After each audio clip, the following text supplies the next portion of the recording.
The might of the British Navy stood just outside the range of the big guns of the fort guarding the entrance to the inner harbor of the city of Baltimore. For the British admiral, taking the city was all over except for the minor detail of leveling that fort.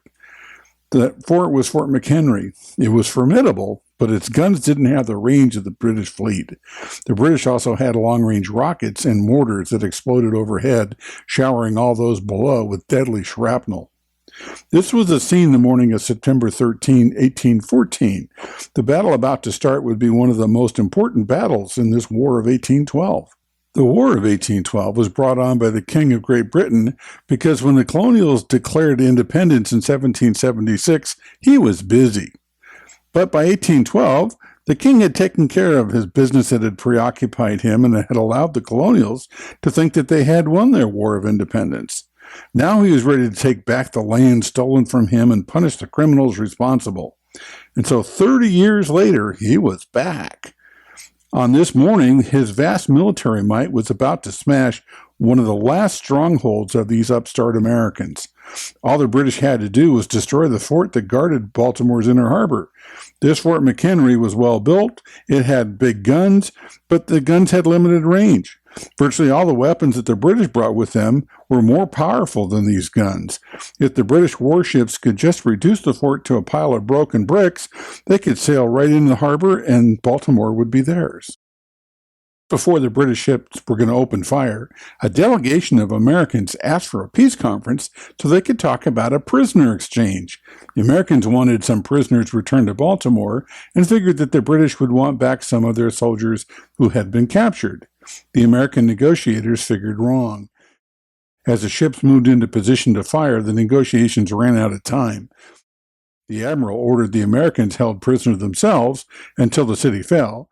He didn't want these delegates to go running off and telling the defenders what the British Navy was up to. So the British Navy attacked. They primarily relied on their rockets and their mortars.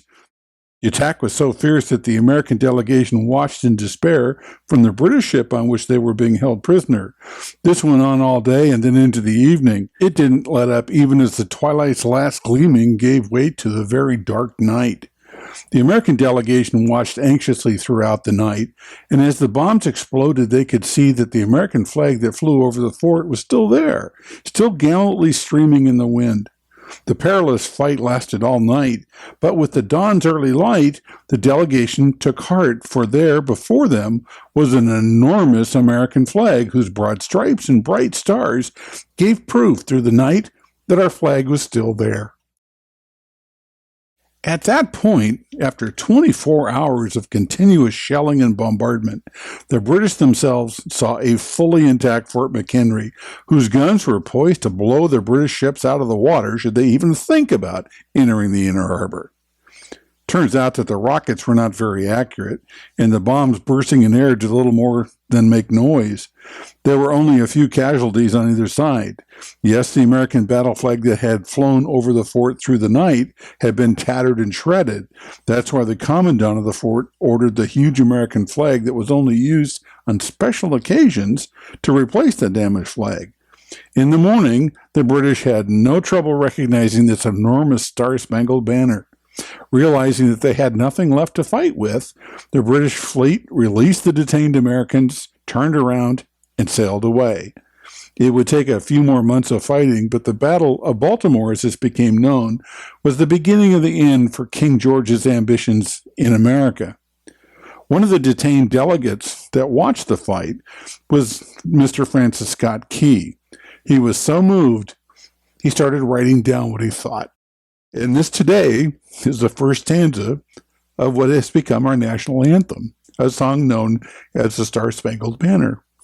Oh, say, can you see by the dawn's early light what so proudly we hailed at the twilight's last gleaming, whose broad stripes and bright stars through the perilous fight over the ramparts we watched were so gallantly streaming, and rockets